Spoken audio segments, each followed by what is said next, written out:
నేను నా నియోజకవర్గం కార్యక్రమానికి స్వాగతం. కుత్బుల్లాపూర్ నియోజకవర్గం జీహెచ్ఎంసీ పరిధిలోని 8 డివిజన్లు 11 గ్రామ పంచాయతీలు కలిపి 2009 నియోజకవర్గాల పునర్విభజనలో ఈ నియోజకవర్గం ఏర్పడింది. ఏషియాలోని అతిపెద్ద పారిశ్రామికవాడ జీడిమెట్ల ఈ నియోజకవర్గంలోనే ఉంది. 2009లో 3 లక్షలుగా ఉన్న ఈ నియోజకవర్గ జనాభా ఇప్పుడు 6 లక్షలైంది. ఒక పక్క విపరీతంగా పెరుగుతున్న జనాభా, మరో పక్క పారిశ్రామిక వ్యర్థాలు ఈ ప్రాంతానికి ప్రధానమైన సమస్యలు. 2014 తర్వాత ఎటువంటి మార్పులు చోటు చేసుకున్నాయి తెలుసుకునే ప్రయత్నం చేద్దాం.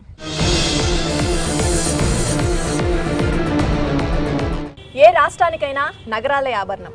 కానీ ఆ నగరాల అభివృద్ధిని అనుభవిస్తూ వాటి వల్ల వచ్చే ఇబ్బందులను కూడా అధిగమించాలి. కానీ నగరాల అభివృద్ధిని చూసి సంబరపడ్డాం తప్ప వాటి వల్ల వచ్చే అనర్థాలని గుర్తించలేదు. కానీ ఇప్పుడు యువ నాయకత్వంలో ఒక సమగ్ర ప్రణాళికతో రాష్ట్రంలోని ప్రధానమైన నగరం హైదరాబాద్ రూపురేఖలే మార్చుకుంటోంది. ఈరోజు నేను నా నియోజకవర్గం కార్యక్రమంలో భాగంగా నేనున్నాను హైదరాబాద్ మహానగరంలోని మేడ్చల్ జిల్లా కుత్బుల్లాపూర్ శాసనసభ్యుడు కేపీ వివేకానంద గౌడ్ గారితో. సో నమస్తే సార్. సో ఇక్కడే పుట్టారు, ఇక్కడే పెరిగారు, హెచ్ఎంటీ హై స్కూల్లో చదివారు. సో బహుశా ఈ ప్రాంతం అభివృద్ధిని చూస్తూ పెరిగారు. ఎలా స్టార్ట్ అయింది, తర్వాత ఎలా అభివృద్ధి చెందింది అనేది. సో మీరు ఎమ్మెల్యేగా ఎన్నికైన తర్వాత మొట్టమొదటిసారి మీరు గుర్తించిన సమస్యలు ఏంటి? ప్రధానంగా కుత్బుల్లాపూర్ ప్రాంతం అంతా కూడా నేను పుట్టినప్పుడు గ్రామ పంచాయతీ ఉండే, నేను పెరిగిన మున్సిపాలిటీలో పెరిగిన ప్రజాప్రతినిధిని కార్పొరేషన్, గ్రేటర్ హైదరాబాద్ కార్పొరేషన్లో. అంటే నా కళ్ళ ముందునే అడవిగా ఉన్న ప్రాంతం పట్టణంగా మారింది. నేను కళ్ళారా చూసిన ఏ రకమైనటువంటి వేగవంతమైనటువంటి అభివృద్ధి, పెద్ద ఎత్తున జనసంచారం, కొన్ని అంటే అన్ని రాష్ట్రాలు కాశ్మీర్ టు కన్యాకుమారి అన్ని ప్రాంతాల ప్రజలు ఇక్కడ కుత్బుల్లాపూర్ ప్రాంతంలో వచ్చి నివాసం ఏర్పరచుకుని స్థిరపడినటువంటి సంగతి నేను చాలా దగ్గరగా చూసినటువంటి వ్యక్తిగా. ప్రధానంగా కుత్బుల్లాపూర్ నియోజకవర్గంలో ఉన్నటువంటి జటిలమైన సమస్య, నేను ఎమ్మెల్యే అయిన మొట్టమొదటి సమస్య తాగునీటి సమస్య. అప్పటికి మరి ఈ సురవరం లాంటి ప్రాంతంలో కానివ్వండి, కుత్బుల్లాపూర్ ప్రాంతం అంతా కూడా మరి నీళ్ళు వచ్చే పరిస్థితి లేదు. మరి భూగర్భ జలాల్లో నుంచి నీళ్ళు తోడుకుందామంటే అన్ని కూడా కలుషితమైన నీళ్లు. కాబట్టి అలాంటి పరిస్థితుల నుంచి కూడా మరి ఏ రకంగా ఈ సమస్యల నుంచి ప్రజలకి మనం విముక్తి చేయాలా అని ఆలోచన చేసినప్పుడు మరి గౌరవ ముఖ్యమంత్రి గారు ఎప్పుడైతే మిషన్ భగీరథని ప్రకటించినారో మాకు కొండంత బలం, అదేవిధంగా 100 ఏళ్ల బలం వచ్చింది. కాబట్టి ప్రధానమైన సమస్య కుత్బుల్లాపూర్ నియోజకవర్గంలో మరి ఎన్నికల ముందుగా మేము గుర్తించింది కానీ, ఎన్నికల హామీ ఇచ్చింది కానీ, ఎన్నికల తర్వాత కానీ మా ముందున్నటువంటి ప్రధానమైనటువంటి ఛాలెంజ్ ఒక ఏదైనా మనం చేయాల్సింది మొట్టమొదటి ఉందంటే అది తాగునీటి సమస్య పరిష్కారం. కాబట్టి ఆ జటిలమైన సమస్యని గుర్తించగలిగినాం. ఈరోజు గౌరవ ముఖ్యమంత్రి గారి యొక్క సహకారంతో, కేటీఆర్ గారి యొక్క ఆశీస్సులతో ఈరోజు కుత్బుల్లాపూర్ ప్రాంతం అంతా కూడా మరి పెద్ద ఎత్తున మిషన్ భగీరథతోని మరి పనులు ప్రారంభం చేసుకొని మరి చాలా సంతృప్తికరమైనటువంటి ఫలితాలు సాధించుకోగలిగినాం. ఇంతకు ముందు కూడా మనం అంశం డిస్కస్ చేసుకున్నాం. ప్రధానంగా సో సీమాంధ్ర ప్రజలు ఎక్కువగా ఉండే ఈ కాన్స్టిట్యున్సీలో, దాదాపు హైదరాబాద్ అన్ని కాన్స్టిట్యున్సీస్లో ఉంటారు. కానీ ఈ ప్రాంతంలో ముఖ్యంగా పేద మిడిల్ క్లాస్ సీమాంధ్ర నుంచి వచ్చిన ప్రజలు, పొట్టగుట్టు కోసం వచ్చిన వాళ్ళు ఉంటారు. కానీ పూర్తిగా టీఆర్ఎస్ ఈ స్థాయిలో వాళ్ళకి సపోర్ట్ చేస్తుంది, ఈ స్థాయిలో వాళ్ళ సమస్యలను పట్టించుకుంటుందని ఎవరు అనుకోలేదు. సో మీరు దానికోసమే పార్టీ కూడా మారారు. సో పార్టీ మారిన పని ఏదైతే ఏ ఉద్దేశంతో మారారో అది సఫలమైంది అనుకుంటున్నారా? తప్పకుండా. ఈరోజు హైదరాబాద్లో పుట్టిన ప్రతి బిడ్డ, తెలంగాణ రాష్ట్రంలో ప్రతి ఒక్కరు కూడా వారు ఏ ప్రాంతం వారైనా సరే, ఏ కులం వారైనా సరే, ఏ మతం వారైనా సరే, ఏ రాష్ట్రం వారైనా సరే, ఉత్తర భారతదేశం నుంచి చూసుకుంటే అంటే కాశ్మీర్ టు కన్యాకుమారి ఎవరైనా సరే ఇక్కడ ఇది నా రాష్ట్రం, ఇది నా నగరం, ఇది మన ముఖ్యమంత్రి అనేటువంటి మాటలు ప్రజల నుంచి చూస్తూ ఉంటే చాలా సంతోషంగా ఉన్నది. కాబట్టి అసలు ఈరోజు ఇంత గుణాత్మకమైన మార్పు అంటే గౌరవ ముఖ్యమంత్రి గారు ముఖ్యమంత్రి కాకముందు మరొక ఉద్యమ నాయకుడిని చూసినారు తప్ప ముఖ్యమంత్రిగా చూడలేదు. ముఖ్యమంత్రిగా చూసిన తర్వాత అరే ముఖ్యమంత్రి ఇంత చక్కటి పనులు చేస్తారా, అసలు మేము ఊహించలేదు, మాకు ఊహకందని పనులు చేస్తున్నారని చెప్పి మరి ప్రజలు చెప్తా ఉంటే నిజంగా మాకు చాలా సంతోషాన్ని ఇస్తూ ఉన్నది. ఎమ్మెల్యే గారికి మాకు కొరనిస్తుందండి. మాకు కేసీఆర్ చెక్ ఇచ్చారండి. మా బిడ్డ పెళ్ళికి చాలా సంతోషం అండి. మాకు మేము చాలా గర్వం పడుతున్నామండి. కేసీఆర్ ప్రభుత్వంలో వివేక్ మా ఆడపిల్ల పెళ్లి చేసినందుకు, చెక్ ఇచ్చినందుకు మాకు కృతజ్ఞత. సార్, సర్వే నెంబర్ 107 60 గజాలు. సో 20 ఏళ్ల క్రితమే లబ్ధిదారులు అయ్యారు, కానీ ఇప్పటికీ వాళ్ళ ప్రాపర్టీ పైన వాళ్ళకి హక్కు లేదు. సో జిహెచ్ఎంసీ వాళ్ళు వచ్చి ఎప్పుడు ఇల్లు ఖాళీ చేయమంటారో, ఎప్పుడు ఏం జరుగుతుందో తెలియక భయంగానే 15 ఏళ్ళ నుంచి గడుపుతున్నారు. సో మీరు అధికారంలోకి వచ్చిన తర్వాత దాదాపు అందరూ ఇదే హామీ ఇచ్చి ఇక్కడ ఎన్నికవుతూ ఉంటారు, కానీ నిర్వర్తించలేకపోతున్నారు ఆ హామీని. సో మీరు ఏం చేస్తున్నారు? ఈ సురవరం కాలనీ 107 సర్వే నెంబర్ అనేది గత 2 దశాబ్దాల నుంచి కూడా రగులుతున్న సమస్య ఇక్కడ. అంటే వాళ్ళకి నిజంగా కూడా అంటే గతంలో కొంతమంది ఇక్కడ ఉన్నటువంటి మా హౌసింగ్ బోర్డు ద్వారా కేటాయింపబడినటువంటి వారు కొంత కోర్టుకి ఆశ్రయించిన తర్వాత కొన్ని ఇబ్బందులు ఎదురైనాయి. తద్వారా ఏమైపోయిందంటే రాను సమస్య చాలా జటిలంగా మారిపోయి మరి ఇక్కడ వీరినంతా కూడా వెకేట్ చేయి, ఇక్కడంతా కూడా ఉన్న వాళ్ళందరినీ కూడా అక్రమంగా నివసిస్తూ ఉన్నారు, అందరూ కూడా ఖాళీ చేయాలని చెప్పి మరి ఆ రోజు మరి హైకోర్టు ఆదేశం జారీ చేస్తే అప్పుడున్నటువంటి కాంగ్రెస్ ప్రభుత్వం కానివ్వండి, అప్పుడున్నటువంటి పెద్ద ప్రతినిధులు కానివ్వండి పట్టించుకున్న పాపన పోలేదు. అయితే 2 దాఖలాలు మరి మొత్తం పోలీస్ ఫోర్స్తో వచ్చి ఇక్కడంతా కూడా ఖాళీ చేయాలని చెప్పి 2 పర్యాలు ప్రయత్నం చేస్తే మేము ఇక్కడ ప్రజానికందరికీ అండగా ఉండి ఖచ్చితంగా సూరరాం ఇక్కడ ఉన్నటువంటి ప్రజలందరూ కూడా పేద ప్రజలు అందరూ కూడా బిలో పోవిటీలు ఉన్న వాళ్ళే, వారికి ఇక్కడనే వారికి రెగ్యులరైజ్ చేయాలి, ఇక్కడనే వాళ్ళు పట్టాలి వేయాలని చెప్పేసి మేము 2 సార్లు ప్రయత్నం వాళ్ళు పోలీస్ ఫోర్స్ మొత్తం వచ్చి అప్పుడు ప్రీవియస్ కాంగ్రెస్ గవర్నమెంట్లో వచ్చినా కూడా మేమందరం వీరికి అండగా ఉండి కాపాడుకొని ఇళ్ళకి వెళ్ళి మేము ఖాళీ చేయనీయలేదు. మరి మూడోసారి మరి తెలంగాణ రాష్ట్రం ఏర్పడిన తర్వాత గౌరవ ముఖ్యమంత్రి గారు బాధ్యతలు చేపట్టిన తర్వాత కేసీఆర్ గారు మరి ఇదే ఒక మళ్ళీ కోర్టు నుంచి కూడా ఇదే రకమైన ఆదేశం జారీ అవుతే ప్రభుత్వం నుండి మరి అప్పుడున్నటువంటి కలెక్టర్ గారు రఘునందన్ గారు కోర్టుని మరి సమాధానం ఇస్తూ మా ప్రభుత్వం యొక్క పాలసీ పేద ప్రజలకి ఎక్కడైతే మరి నివాసం ఏర్పరచుకున్నారో మరి గత 10 సంవత్సరాల నుంచి 15 సంవత్సరాలు ఉన్నారో వారికి మేము 58 జీవో కింద మేము పట్టాలు ఇస్తామని చెప్పినప్పుడు మరి కోర్టు ధిక్కార కేసు కింద వారికి 1 మంత్ జైలు శిక్షణ కూడా వేసిన సంగతి మనందరికీ తెలిసిన విషయమే. అయితే అప్పుడు మళ్ళీ మరి ప్రభుత్వం అంతా కూడా మరి ఇక్కడ ఉన్న వాళ్ళందరూ కూడా మేము అందరూ ముఖ్యమంత్రి గారు తీసుకెళ్ళినప్పుడు ఇక్కడ ప్రజలందరూ కూడా పేద ప్రజలే అని గుర్తించారు కాబట్టి అంతా కూడా సర్వేలో అందరూ బిలో పోవర్టీలు అయినాయి. మళ్ళీ వీళ్ళ సమస్యని గుర్తించినటువంటి మన గౌరవ ముఖ్యమంత్రి గారు మళ్ళీ సుప్రీంకోర్టుని ఆశ్రయించి వారికి ఒక విషయమంతా కూడా వివరించి నిజమైన లబ్ధిదారు గతంలో అప్లికేషన్ పెట్టారో వారు కూడా న్యాయం చేస్తాం, వీరు కూడా మేము పట్టాలు ఇస్తామని చెప్పేసి మరి సుప్రీంకోర్టులో పర్మిషన్ తీసుకొని అక్కడ కూడా కేసుని అక్కడ మేము గెలుచుకొని మరి రావడం జరిగింది. మరి మేము కూడా అక్కడ ఉన్నటువంటి మరి అప్పుడు ఉన్నటువంటి అధికారులందరూ కూడా లిఖితపూర్వకంగా ఎవరైతే గతంలో అప్లికేషన్ పెట్టుకున్న హౌసింగ్ బోర్డుకి అప్లికేషన్ పెట్టుకున్న వాళ్ళన్నారో వారు కూడా ఎంతమంది అర్హులు ఉన్నారో వారికి కేటాయిస్తాం, అదేవిధంగా ఇక్కడున్న వారికి కూడా రెగ్యులరైజ్ చేస్తామని చెప్పేసి మేము మాట్లాడడం జరిగింది. గతంలో 2014 ముందు వరకు కూడా ఏదైనా అభివృద్ధి కావాలా, మాకు మోరీ కావాలా, ఒక డ్రైనేజ్ కావాలా, ఒక బోర్ కావాలా, ఒక స్ట్రీట్ లైట్ కావాలంటే లేదు మీ కోర్టు కేసు ఉంది, ₹1 పెట్టిన పాపన పోలేదు. 2014 తర్వాతనే ఇక్కడ పెద్ద ఎత్తున డబ్బులు పెట్టాం. ఇక్కడ దగ్గర 7.5 ml అంటే దగ్గర 75 లక్షల లీటర్ సామర్థ్యం కలిగిన రిజర్వాయర్ కట్టాము ఇక్కడ సూరరంలోనే, ఇదే 107 సర్వే నెంబర్లో. అదేవిధంగా ఇక్కడ భూగర్భ డ్రైనేజ్ పనులు పూర్తి చేశాం, వాటర్ లైన్స్ పూర్తి చేశాం. భూగర్భ డ్రైనేజ్ వాటర్ లైన్స్ అయిన తర్వాత రోడ్లు కావాలి కాబట్టి రోడ్ల పని ఒకటి ఇక్కడ మిగిలిపోయింది. అది కూడా త్వరలోనే రాబోయే 6 నెలల లోపల సూరరం 60 గజాలంతా కూడా ఖచ్చితంగా ఏ రకంగానైతే వేరే కాలనీ ఉందో ఆ కాలనీ తీసుకోకుండా తయారవుతుందని చెప్పి ప్రజలందరూ కూడా నమ్మకం ఉంది, విశ్వాసం మనకు. ఇప్పటికే చాలా పనులు జరుగుతూ ఉన్నాయి.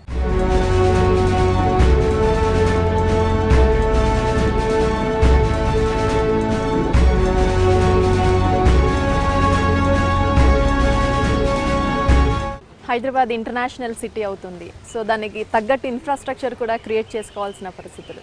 సో మీ కాన్స్టిట్యున్సీలో ఎక్కువ కార్బన్ డైఆక్సైడ్, కార్బన్ మోనాక్సైడ్, ఎక్కువ ఇండస్ట్రీస్ నుంచి రిలీజ్ అయ్యే గ్యాసెస్ ఎక్కువ ఉంటాయి. సో సబ్స్టిట్యూట్ చేయడానికి గ్రీనరీ అనేది చాలా ఇంపార్టెంట్. సో ఏం చేయబోతున్నారు? అదనంగా మీరు వాళ్ళకి ఏం ఫెసిలిటీస్ క్రియేట్ చేస్తున్నారు పార్కుల ద్వారా కావచ్చు, మిగతా ఇన్ఫ్రాస్ట్రక్చర్ డెవలప్మెంట్లో? గౌరవ ముఖ్యమంత్రి గారు ఒక చక్కటి ఆలోచన ఏంటంటే ఫారెస్ట్ ఏరియాస్ ఎక్కడైతే ఉన్నాయో ఆ ఫారెస్ట్ ఏరియాలో అర్బన్ లంగ్ స్పేసెస్ అని కొన్ని ప్లేసెస్ని ఐడెంటిఫై చేసి అంటే ఒక ఫారెస్ట్లో అంతర్భాగమైనటువంటి స్థలాన్ని 25 ఎకరాలు 30 ఎకరాల స్థలాన్ని సేకరించి దానికి అర్బన్ లంగ్ స్పేస్ అంటే అర్బన్లో మనకి ఇక్కడ కూడా మనకి బ్రీదింగ్ అంటే సరైన ఫ్రెష్ వాతావరణమే ఉండదు మనకి. అలాంటిది మా కుత్బుల్లాపూర్ నియోజకవర్గంలో దూలపల్లి ఫారెస్ట్ ఏరియా సూరరం ప్రాంతంలో మరి సుమారు 25 ఎకరాల ఒక స్థలాన్ని మరి ఫారెస్ట్ ఏరియాలో చక్కటి పార్క్గా డెవలప్ చేసి మరి ప్రజలకు అందుబాటులో తీసుకొచ్చారు. మరి అక్కడ సీనియర్ సిటిజన్స్కి చాలా అంటే చాలా వెసులుబాటు, చాలా చాలా సంతోషం వ్యక్తం చేస్తారు. సుమారు పొద్దున 700 నుంచి 800 వాకింగ్ మార్నింగ్ ఈవినింగ్ వెళ్తారు అక్కడ, మహిళలు కూడా వెళ్తారు అక్కడ. అలాంటి ఒక అర్బన్ లంగ్ స్పేసెస్ ఇక్కడ గాజురామారంలో, అదేవిధంగా బోరంపేట్ సూరరం మధ్యలో కూడా సుమారు 25-30 ఎకరాల మధ్యలో 2 పార్క్స్ రాబోతా ఉన్నాయి.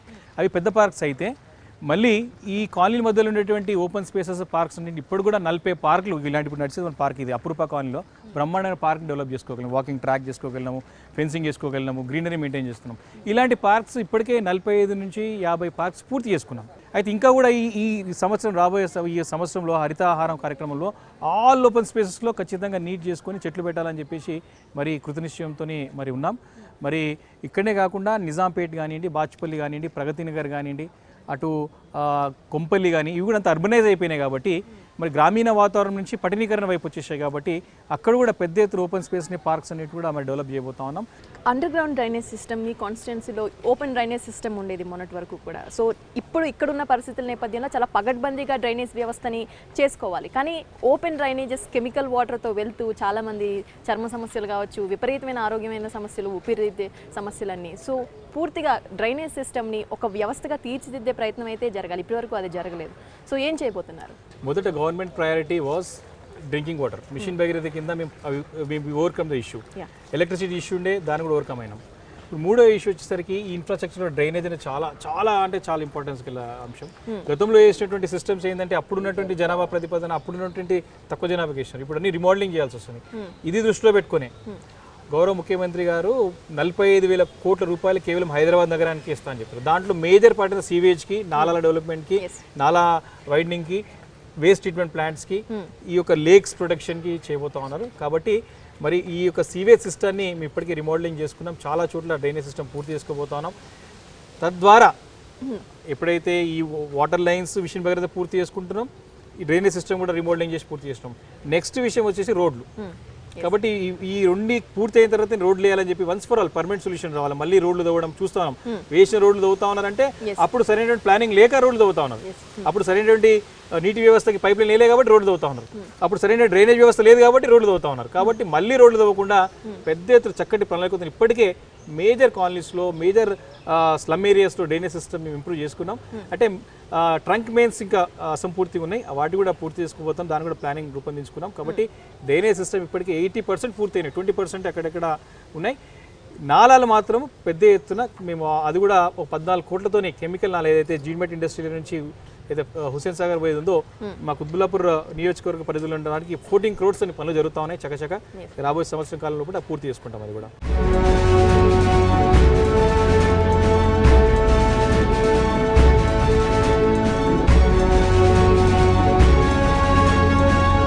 సార్, సాధారణంగా హైదరాబాద్లో సమ్మర్ సీజన్లో మాత్రమే వాటర్ ప్రాబ్లం ఉంటుంది. కానీ మీ కాన్స్టిట్యున్సీలో కెమికల్ వాటర్ వల్ల అండర్ గ్రౌండ్ వాటర్ కూడా కలుషితం అయిపోయి, సో అండర్ గ్రౌండ్ వాటర్ కూడా యూస్ చేసుకునే అవకాశం లేకుండా పోయింది. సో మీరు చెప్పారు, సో మీరు ఇక్కడ పుట్టి పెరిగారు కాబట్టి మీకు తెలుసుగా, మీరు వచ్చిన వెంటనే మీరు మొదట చూసిన సమస్య వాటర్ సమస్య. సో దానికి మీ ప్రభుత్వమే పరిష్కారం చూపించింది మిషన్ భగీరథ ద్వారా. దాన్ని ఎంతవరకు ఉపయోగించుకున్నారు?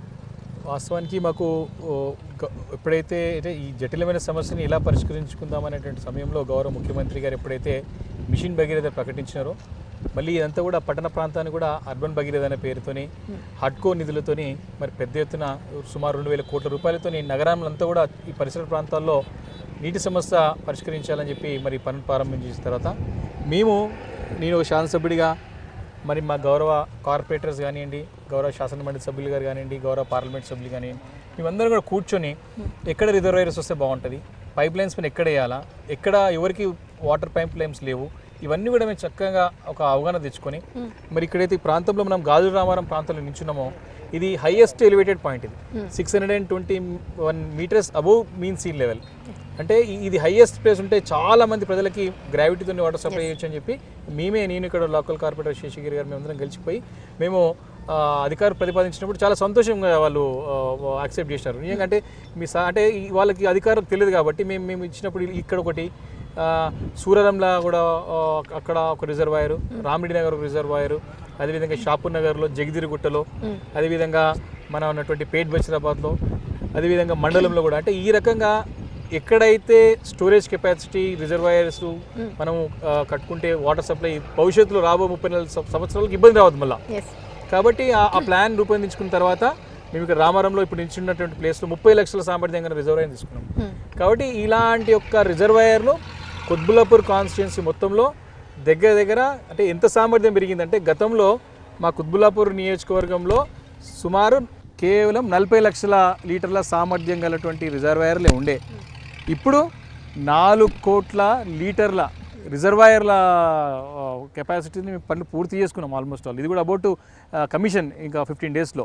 ఇప్పటికే మేము మిగతా రిజర్వాయర్లు పూర్తి చేసుకున్నాం. మండలంలో నిజాంపేటలో కానీ, బాచిపల్లిలో కానివ్వండి, కొంపల్లిలో కానీ, ఇక్కడ అవన్నీ కూడా 50-60% పూర్తయినాయి. ఇక్కడ మాత్రం ఆల్మోస్ట్ ఆల్ కమిషన్ అయిపోయినాయి కూడా. జగిదిరిగుట్టలో కమిషన్ అయిపోయింది, అక్కడ సూరం దగ్గర కమిషన్ అయిపోయింది, సప్లై స్టార్ట్ అయింది కూడా. అంటే 15 రోజులకు ఒకసారి వచ్చే నీటి సరఫరా ఈరోజు చాలా సంతోషం మాకు. 2 డేస్కి ఒకసారి రావడము, కొన్ని ప్రాంతాల్లో ఇంకా కొన్ని రీచ్ 3 డేస్ రావడం, కొన్ని ప్రాంతాల్లో ఆల్టర్నేట్ డే రావడం చాలా సంతోషకరమైన విషయం. ఇప్పుడు వారందరూ కూడా కొత్త కనెక్షన్స్ వస్తూ ఉంటే ఫస్ట్ మాకు ఇంటికి నల్లా వస్తుందంటే నమ్మలేని పరిస్థితులు ఉండే ప్రజలు. కానీ ఎప్పుడైతే వాళ్ళ ఇంటి ముందు పైప్ లైన్ వేసి నల్లా కనెక్షన్ ఇస్తుంటే ఇది కలనా నిజమని మేము ప్రజలు అడుగుతూ ఉంటే నిజంగా మాకు చాలా గర్వంగా మేము ఫీల్ అవుతూ ఉంటాం. ఎవరు అడిగినా నీళ్ళు వస్తున్నాయి అంటే గతంలో ఇబ్బంది పెడుతూ ఉండే, ఇప్పుడు ఏమైపోయింది ఎక్కువైపోయి నీళ్ళు కొంచెం తక్కువైపోయింది అని చెప్తారు. చాలా మాకు గంట సరిపోతుంది. ఇప్పుడు 2 రోజులకు ఒకసారి వాటర్ ఇస్తున్నారు, మాకు 1 అవర్ సరిపోతుంది, మీరు ఎక్కువ వాటర్ ఇస్తున్నారని చెప్తారు. అలాంటి పరిస్థితులు వచ్చినాయి. కాబట్టి ఇదంతా కూడా 100% మిషన్ భగీరథ ఒక లక్ష్యం ఏదైతే పెట్టుకొని సాధించడం ఏదైతే అమలు చేస్తున్నామో దాని ఫలితాలు వస్తూ ఉన్నాయి. ఇప్పుడిప్పుడే సాధించగలిగినాం. చాలామంది ఎమ్మెల్యేలు వచ్చినారు పోయినారు, కానీ మీరు పని చేస్తారా అని అడుగుతారు, ప్రశ్నలు ఖచ్చితంగా అడుగుతారు. కానీ వారికి మాటలతో జవాబు కాకుండా చేతల ద్వారా జవాబు చెప్తున్నందుకు చాలా సంతోషంగా ఉంది. ఈ రిజర్వాయర్లు అన్నిటి కెపాసిటీతో మీ పరిధిలో ఉన్న 11 గ్రామ పంచాయతీలు కూడా ఉన్నాయి. సో వీటికి కూడా వాటర్ సమస్య పూర్తిగా తీరినట్టేనా, మంచినీటి సమస్య? నేను ఇంతకుముందు చెప్పినట్టు అర్బన్ భగీరథ కింద మొత్తం ఔటర్ రింగ్ రోడ్ చుట్టూ ఉన్న గ్రామాలన్నిటి కూడా 628 crores-తోని మరి ప్రాజెక్ట్ రిలీజ్ చేస్తే మనకి 120 crores-తో పని జరుగుతూ ఉన్నాయి. అక్కడ కొంపల్లి కానివ్వండి, అక్కడ కూడా ఇప్పటికే గోదావరి వాటర్ ఇచ్చి కమిషన్ సప్లై స్టార్ట్ అయింది అక్కడ కొన్ని ప్రాంతాల్లో. దూలపల్లిలో గతం నుంచి వాటర్ కొత్త కాలనీస్కి విస్తరిస్తూ ఉన్నాం. బహదూర్పల్లి అక్కడ కూడా కొత్త రిజర్వాయర్లు కడతా ఉన్నాం, అక్కడ పూర్తిగా వస్తుంది. పోచంపల్లి అంటే గండిమేసమ్మ దగ్గర, అదేవిధంగా మల్లంపేట్, బౌరంపేట్, అదేవిధంగా బాచ్పల్లి, నిజాంపేట్, ఇవన్నీ కూడా పనులు చక్కచక్క జరుగుతూ ఉన్నాయి. రింగ్ రోడ్ బయట ఉన్నటువంటి 10 ఇంకా 10 మనకి 10 గ్రామాలు 10 హ్యాబిటేషన్స్ ఉన్నాయి. అది దుండిగల్ గ్రామం, గాగిలపూర్ గ్రామం, షంబిపూర్, అదేవిధంగా మహేశ్వరం, ఇలాంటి నాగులూరు ప్రాంతాలకు లాంటివి కూడా, లంబడి తాండాల లాంటివి కూడా ఆల్రెడీ మిషన్ మీద పూర్తి అయిపోయింది. అక్కడ కూడా సప్లై స్టార్ట్ అయిపోయింది అక్కడ. కాబట్టి మేము ఇంత గర్వంగా ఇంత ధైర్యంగా మేము బయట తిరగలుగుతున్నాం అంటే మేము నీళ్ళు ఇవ్వగలిగాం కాబట్టి మేము ఖచ్చితంగా తిరగలుగుతున్నాం. ప్రజలు కూడా మమ్మల్ని ఆదరిస్తున్నారు. అట్లా పాన్ షాప్ వచ్చినప్పుడే కరెంట్ వచ్చింది ఈ ఊర్లకు. బోర్ వేపించిండు ఆయననే. ఇక మంచిగా చేసిండ్రు. ఇక శ్రీశైలం చేస్తానని ఏమీ చేయలేదు మాకు తాగనికి నీళ్ళైనా తినడానికి అయినా కానీ ఆ పాండ షాప్ వేసిన బోరే నడుస్తుంది ఇప్పుడు కూడా. శ్రీశైలం ఏ పని చేయలేడు, మాకు ఇంత పని చేసి పెట్టలేడు. జిహెచ్ఎంసీ పరిధిలో 8 డివిజన్లు ఉన్నాయి దాదాపు మీ కాన్స్టిట్యున్సీలో. సో వాళ్ళతో కోఆర్డినేట్ చేసుకుని పని చేయాలి. సో దాదాపు మున్సిపల్ శాఖతోనే మీకు అన్ని పనులు ఉంటాయి. సో ఈ కోఆర్డినేషన్ ఏ విధంగా ఉంది? నిజంగా జిహెచ్ఎంసీ అధికారులు ఆ స్థాయిలో ఎమ్మెల్యేలని పని చేయనిస్తున్నారా? సో మీకు ఆ కోఆర్డినేషన్ ఏ విధంగా ఉందనుకోవచ్చు? మన గౌరవ ముఖ్యమంత్రి గారు కేసీఆర్ గారు చాలా స్పష్టం చేసినారు, ఏ పని జరిగినా శాసనసభ్యుడి ద్వారానే చేయండి అని అధికారులకు స్పష్టమైన ఆదేశాలు జారీ చేశారు. అంటే అధికారులు తన ఇష్టం వచ్చినట్టు చేసుకోకుండా ఏది మంచి చెడు ఉన్నా ఖచ్చితంగా సంప్రదిస్తారు. మేము కూడా వారికి సూచనలు సలహా ఇస్తూ ఉంటాం. దానికి తోడు మాకు 8 మంది కార్పొరేటర్లు ఉన్నారు, వారు కూడా క్షేత్రస్థాయిలో పనిచేస్తూ ఉంటారు. వారికి కింద వార్డు సభ్యులు ఉంటారు, వారికి ఏరియా కమిటీ సభ్యులు ఉంటారు. అదే కాకుండా అనధికారికంగా సంక్షేమ సంఘాలు ఉంటారు. మేము రెగ్యులర్గా మీటింగ్స్ పెట్టుకుంటూ ఉంటాం, రెగ్యులర్ విజిట్స్ ఉంటూ ఉంటాయి మాకు. కాబట్టి మేమందరూ coordination right from bottom to top అందరూ కోఆర్డినేషన్ చేసుకుంటూ అధికారులు ఎప్పుడైతే మనం సమన్వయంతో పనిచేస్తామో ఖచ్చితంగా అధికారులు మనం వాడి ఉంటారు.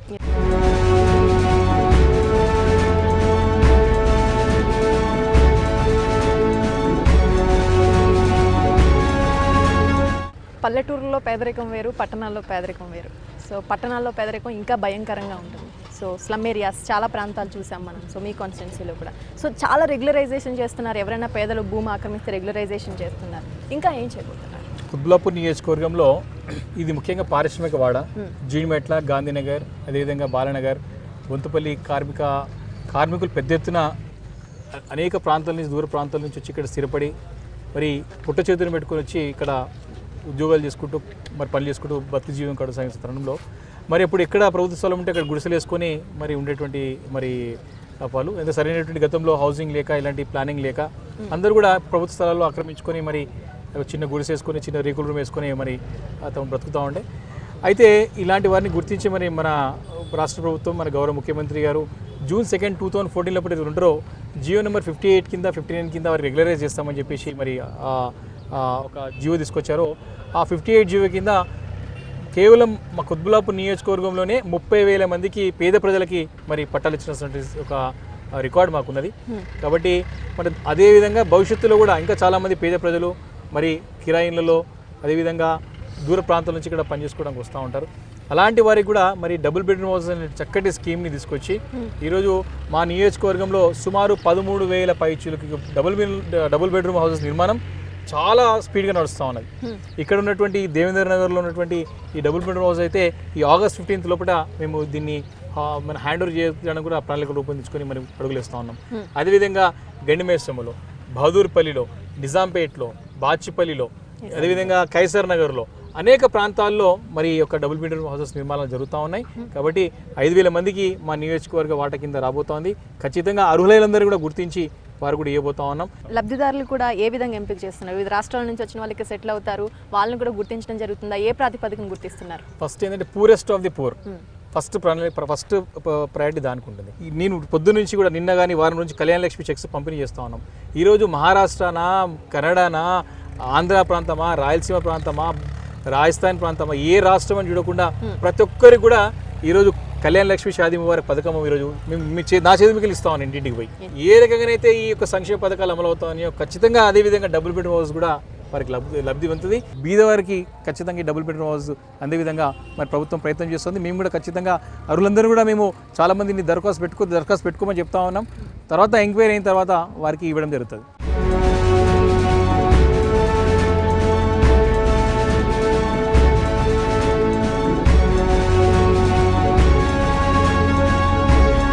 ఇండస్ట్రీస్ అన్నిటినీ నగరం అవతలికి తరలించే ప్రయత్నం చేస్తామంటున్నారు. సక్సెస్ అయ్యే అవకాశం ఉందా? అసలు అందరినీ ఒప్పించి సక్సెస్ అవ్వడం అంత ఈజీ అంటారు? 100% సక్సెస్ అవుతుంది. ఎందుకంటే ఇప్పటికే చాలా పరిశ్రమలు ఇప్పటికే రింగ్ రోడ్ అవతలికి తరలిపోయాయి. ఇప్పుడు కూడా ముచ్చెరలో మరి పెద్ద ఎత్తున మరి ఒక చక్కటి ఒక ప్రణాళిక, చక్కటి ఒక స్టాండర్డ్స్తోని మరి అక్కడ ఫార్మసిటీ డెవలప్ చేయాలని ప్లాన్ చేస్తూ ఉన్నారు. ఇప్పటికే చాలా మటుకి ల్యాండ్ అక్విజిషన్ అయిపోయింది. చాలామంది పరిశ్రమవేత్తలు ఇప్పటికే ల్యాండ్ అక్విజిషన్ చేసుకొని పెట్టుకున్నారు. అయితే షిఫ్టింగ్ అనేది అంటే ఒకటేసారి షిఫ్ట్ చేయాలంటే కొంచెం కష్టమైంది. కాబట్టి స్లోగా స్టెప్ బై స్టెప్ ఆ చర్యలు ఆ దిశగా అడుగులు వేస్తూ ఉన్నాం. 6 లక్షలు అయింది జనాభా, 3 లక్షల నుంచి 6 లక్షలు మీరు గతంలో పోటీ చేసినప్పటికీ ఇప్పటికీ పోల్చుకుంటే. సో గవర్నమెంట్ మిషనరీ కానీ అడ్మినిస్ట్రేషన్లో కానీ ఆ స్థాయిలో ఎంప్లాయీస్ సంఖ్య కానీ అడ్మినిస్ట్రేషన్ శాతం కానీ పెరిగిన ఇది ఉందా? ఎలా మెయింటైన్ చేస్తున్నారు? 6 లక్షలు అదే మిషనరీ ఉంది కానీ 6 లక్షల జనాభా ఉన్నారు. ఎగ్జాక్ట్లీ, చాలా మంచి ప్రశ్న. ప్రజలు చాలా సతమతమైనటువంటి ఈ అడ్మినిస్ట్రేషన్స్ అనేవి లేక అంటే ప్రభుత్వం తీసుకునే నిర్ణయాలు ప్రజలకి అమలు కాక చాలా ఇబ్బందులు పడుతూ ఉండే. గతంలో ఎప్పుడో 30 సంవత్సరాలకి ఏర్పడిన మండలం ఇప్పటివరకు దానికి ఒక కొత్త మండలం లేదు, ఒక పోలీస్ స్టేషన్ పెరగలేదు, ఒక జిల్లా అదే ఉండే. కాబట్టి ఇన్ని నిర్ణయాలతో ఈరోజు ప్రజలకు నిజంగా మేము అన్ని యొక్క సంక్షేమ పథకాలు మేము ప్రజలకి అమలు చేస్తా ఉన్నామంటే అది ఓన్లీ బికాస్ ఆఫ్ ఈ యొక్క కొత్త జిల్లాలు ఏర్పడడం, కొత్త మండలాలు ఏర్పడడం, కొత్త పోలీస్ స్టేషన్ రావడం, కొత్త GHMCలో కొత్త సర్కిల్ ఏర్పడడం. కాబట్టి ఇవన్నీ కూడా పరిపాలన సౌలభ్యం గురించి నిర్ణయాలు. కాబట్టి ఖచ్చితంగా దాని ఫలితాలు అందుతూ ఉన్నాయి. సీమాంధ్రులు అప్పుడు కాంగ్రెస్ మీద కోపంతో కాంగ్రెస్కి ఓటేయలేదు. సో అదంతా అప్పుడు ఆ ఓట్ బ్యాంక్ అంతా టీడీపీకి వెళ్ళింది. ఈసారి వివేక్ గెలవడం అంత ఈజీ కాదు అని కాంగ్రెస్ పార్టీ నాయకులు చెప్తున్నారు. ఎవరైతే మీ ప్రత్యర్థులు చెప్తున్నారు? ఇప్పుడు ప్రత్యర్థులకి ఏంటంటే మేము ఘనమైనట్టు అభివృద్ధి సాధించాం, పెద్ద అభివృద్ధి సాధించామని. జంగనే అభివృద్ధి సాధిస్తే సరే ఓటములు గెలుపులు సహజం, కానీ 3వ స్థానానికి పడిపోయి 3వ స్థానమే కాక డిపాజిట్ కోల్పోవడం అంటే వారి పనితీరు ఏ రకంగా అర్థం చేసుకోవచ్చు. ఈరోజు కేసీఆర్ గారి పట్ల అచంచలమైన విశ్వాసం అన్ని వర్గాల ప్రజలకు ఉన్నది ఈరోజు. కాబట్టి పార్టీ పరంగా మాకు ఎలాంటి దోకా లేదు, చాలా చక్కటి పరిపాలన కొనసాగుతా ఉన్నది. సంక్షేమ పథకాలు తీసుకున్నట్టయితే అన్ని ప్రాంతాల బీదవారు ఈ కులమా, ఆ కులమా, ఆ మతమా, ఈ మతమా, ఈ ప్రాంతమా, ఆ ప్రాంతం అని కాదు, ఎవరైతే బీదవారు ఉన్నారో బీదవారందరికీ ఈరోజు సంక్షేమ పథకాలు అందుతూ ఉన్నాయి. అంటే దీన్ని బట్టి ఏమర్థమవుతా ఉన్నది? ఖచ్చితంగా ప్రజలకు ఈరోజు ముఖ్యమంత్రి గారిని ఒక చక్కటి నాయకుడిగా, ప్రజలను రక్షించే నాయకుడిగా, ప్రజలను కాపాడుకునే నాయకుడిగా, ఈ రాష్ట్రాన్ని ప్రగతి వైపు తీసుకెళ్లే నాయకుడిగా మరి గుర్తిస్తూ ఉన్నారు. మరి ప్రత్యర్థులైతే వారు 4 సంవత్సరాలు ఇంట్లో పండుకొని ఇప్పుడు వచ్చి ఏదో చెప్తామంటే నమ్మే పరిస్థితుల్లో ప్రజలు లేరు. కుత్బుల్లాపూర్ కాన్స్టిట్యున్సీలో సెటిలర్స్ ఎక్కువ ఉంటారు కాబట్టి ఒక అట్రాక్టివ్ ఫిగర్ని, ఒక రాష్ట్ర స్థాయి నాయకుడిని తీసుకొచ్చి పెడితే నెగ్గే అవకాశాలు ఎక్కువ ఉంటాయి. మీకేమైనా క్లారిటీ ఉందా? అధిష్టానం ఏమైనా క్లారిటీ ఇచ్చిందా? టీఆర్ఎస్ పార్టీ అధినేత గౌరవ ముఖ్యమంత్రి కేసీఆర్ గారు వారి యొక్క నిర్ణయాన్ని గౌరవ మంత్రివర్యులు కేటీఆర్ గారు చాలా స్పష్టంగా మా యొక్క ప్రజాప్రతినిధుల యొక్క సమావేశంలో కుత్బుల్లాపూర్ నియోజకవర్గంలో తిరిగి మన ఎమ్మెల్యే వివేకానందే పోటీ చేస్తాడని చెప్పి స్పష్టం చేశారు. ఖచ్చితంగా కుత్బుల్లాపూర్ నియోజకవర్గంలో భారీ మెజార్టీతోనే గెలుస్తాం. తిరిగి ముఖ్యమంత్రి గారు అయితే టార్గెట్ పెట్టారో 100 సీట్ల పైచి గెలుస్తామని చెప్పి 100 సీట్లు గెలుస్తాం. ఖచ్చితంగా రాబోయే 2018లో తెలంగాణ రాష్ట్రంలో టీఆర్ఎస్ పార్టీ ప్రభుత్వం ఏర్పాటు చేయబోతుంది. Thank you sir, thank you very much. ఇది ఈ వారం నేను నా నియోజకవర్గం. వచ్చే వారం మరో శాసనసభ్యునితో మళ్ళీ కలుద్దాం.